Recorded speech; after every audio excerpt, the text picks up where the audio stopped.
অপারেশনের সময় এই অসাবধান ডাক্তার হঠাৎ এক রোগীর পা কেটে ফেলল।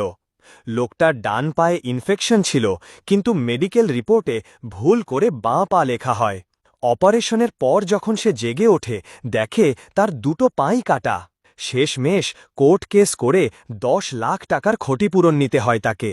কিন্তু এখানেই শেষ নয়, এই ডাক্তার কোনো শিক্ষা নেননি। এক অজ্ঞান রোগীর সার্জারির সময় তিনি গান চালিয়ে নাচতে থাকেন, ভিডিও রেকর্ড করেন আর তা পোস্ট করে দেন অনলাইনে।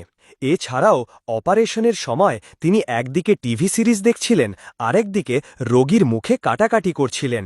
এক মহিলার হাঁটুর অপারেশনের সময় হঠাৎ হার্ট অ্যাটাকে তিনি অচেতন অবস্থায় হুঁশ ফিরে পান। তখনই তিনি বুঝতে পারেন ডাক্তার কতটা গাফিল। তিনি কোর্টে মামলা করেন আর অবশেষে ডাক্তার সাহেবের মেডিকেল লাইসেন্স বাতিল হয়। তবুও দমে যাননি তিনি, চুপি চুপি খুলে ফেলেন এক নন ক্লিনিক। সেখানে এক ব্যক্তিকে অবৈধ লেজার ট্রিটমেন্ট দিতে গিয়ে রোগী হঠাৎ অজ্ঞান হয়ে পড়েন। হাসপাতালে না নিয়ে ডাক্তার তাকে একটা সুটকেসে ভরে গ্যারেজে রেখে দেন। প্রমাণ লুকাতে সেই লাশ গ্যারেজে পুঁতে তার ওপর বাজে মাটি ঢেলে দেন। রোগীর পরিবার আর পুলিশ 1 বছরের বেশি সময় ধরে খুঁজে বেড়ায়। শেষ পর্যন্ত জানা যায় মনোজ দত্ত জেল খাটছেন তার কাণ্ডের জন্য।